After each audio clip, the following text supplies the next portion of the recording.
কেমন কাছে মনে করো। নবী আলাইহিস সালাতু ওয়াস সালামের সামনে সাহাবায়ে কেরাম দাঁড়াইয়া বললেন, আমি ফজরের নামাজ আদায় করেছি, আমি ফজরের নামাজ আদায় করেছি, জোহরের নামাজ আদায় করতে পারবো না কি এটার কোনো গ্যারান্টি নাই, এই জন্য আমি এতটুক কাছে মনে করি।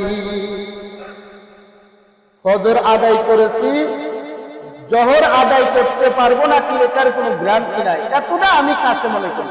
এক সাহাবী দাঁড়াইয়া বলে, নবী আলাইহিস সালাতু ওয়াস সালাম ডাক দিয়ে বললেন, ও সাহাবায়ে কেরাম, তোমাদের ভিতরে আর কে কি কতটুক কাছে মনে করো? আর একজন সাহাবায়ে কেরাম দাঁড়াইয়া গেলেন, দাঁড়াইয়া বলতেছেন, ইয়া রাসূলুল্লাহ, ইয়া হাবিবাল্লাহ, আমি মৃত্যুটা কতটা কাছে মনে করি, কতটা কাছে মনে করি। নবী আলাইহিস সালাতু ওয়াস সালাম বললেন, ও সাহাবায়ে কেরাম, কতটা কাছে মনে করো? নবী আলাইহিস সালাতু ওয়াস সালাম যখন বললেন, সাহাবী দাঁড়াইয়া বললেন, ইয়া রাসূলুল্লাহ, ইয়া হাবিবাল্লাহ, আমি মৃত্যুটা কতটা কাছে মনে করি জানেন? আমি জোহরের নামাজ আদায় করলাম, আসরের নামাজ আদায় করতে পারবো নাকি এটা এতটা কাছে মনে করি যে আমার মৃত্যুটা মনে হয় আসরের আগে হয়ে যাবে। নবী আলাইহিস সালাতু ওয়াস সালাম সাহাবায়ে কেরামদেরকে ডাক দিয়ে বললেন, ও সাহাবায়ে কেরাম, তোমরা একজন উদাহরণ দিচ্ছ, জোহরের ফজরের নামাজ পড়েছো, জোহর পড়তে পারবা নাকি? আর একজন উদাহরণ দিচ্ছ, জোহরের নামাজ আদায় করেছো, আসর পড়তে পারবা নাকি? আর আগে মৃত্যু হয় নাকি? ও সাহাবায়ে কেরাম, আমি মৃত্যুটা এমন মনে করি না। সাহাবায়ে কেরাম আরজ করলেন, ইয়া রাসূলুল্লাহ, ইয়া হাবিবাল্লাহ, আপনি মৃত্যুটা কেমন মনে করেন, কেমন মনে করেন? নবী আলাইহিস সালাতু ওয়াস সালাম চোখের পানি দরদর করে ছেড়ে দিয়ে বললেন,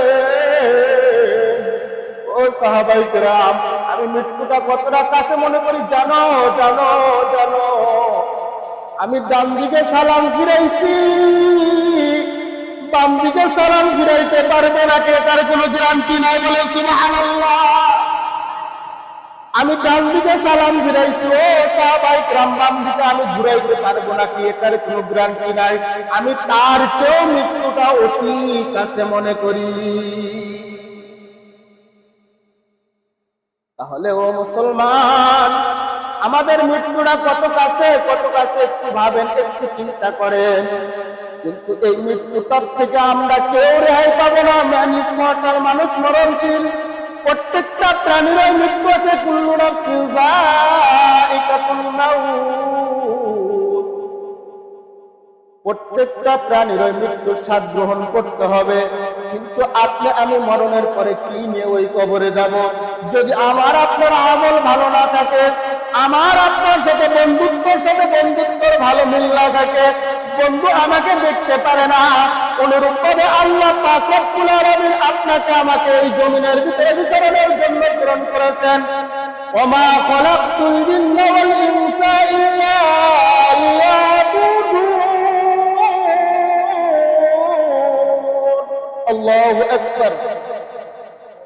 আল্লাহ পাক রব্বুল আলামিন, ওমা খালাকতুল জিন্না ওয়াল ইনসা ইল্লা লিয়াবুদুন, আমি মানুষ এবং জিন জাতিকে আমার ইবাদত, আমার গোলামি এবং আমার দাসত্ব করার জন্য একমাত্র এই জমিনের ভিতরে বিচরণ করেছি। অথচ আমরা দুনিয়ার পিছনে পড়ে, ছেলেবেলার পিছনে পড়ে, পরিবারের চাপের কারণে আমরা আল্লাহকে ভুলে থাকি। আমরা কেমন মুসলমান, আমরা কেমন মুসলমান। এই জন্য সম্মানিত হাজিরিন, আমাদের হর হালাতে সর্ব অবস্থায় মরণের কথা স্মরণ করা। মরণের কথা স্মরণ করেন।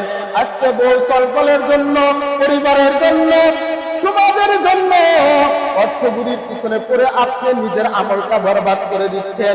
অথচ এগুলো আপনার সাথী হবে না, একমাত্র সাথী হবে নেক আমল।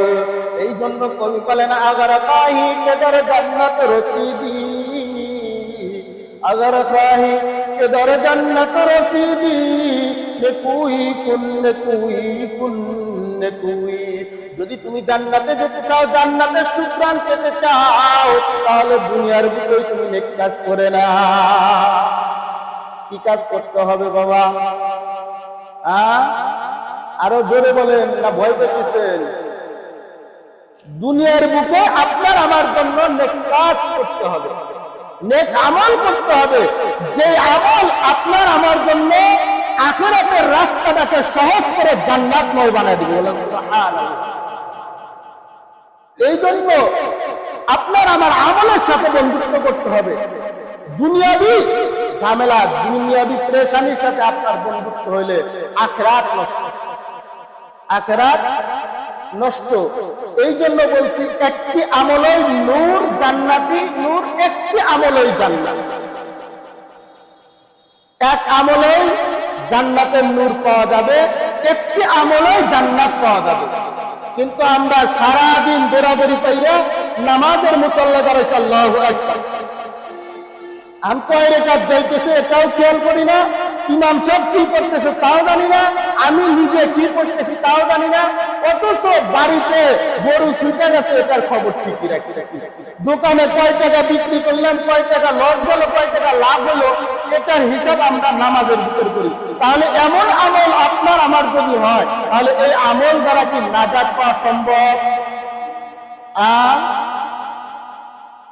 যখন নামাজের মুসাল্লায় দাঁড়াইবে, ওই সময় একমাত্র নিবিষ্ট প্রাণ নিয়ে এক মাওলাকে রাজি এবং খুশি করার জন্য বান্দা যখন নামাজের মুসাল্লায় দাঁড়া, ওই সময় আল্লাহ পাক রব্বুল আলামিন হাজার হাজার ফেরেশতা জমিনে বিচরণ করেন। আর ওই বিচরণের ফেরেশতাগুলো আপনার আমার আমলনামা নিয়ে মাওলা পাকের দরবার পর্যন্ত পৌঁছে দেয়। আর আল্লাহ পাক এটা পৌঁছানোর কারণে এতটা রাজি এবং খুশি হয়ে যায়, ওই মুসল্লি, এই মুসল্লির নামাজগুলো আল্লাহ এতটা গ্রহণ করে নেন। আল্লাহ পাক রব্বুল আলামিন বলেন যে বান্দা, তুই মসজিদ থেকে বাইর হবি না, তুই কদমটা আমার জমিন থেকে উঠাইছস, তার আগে আমি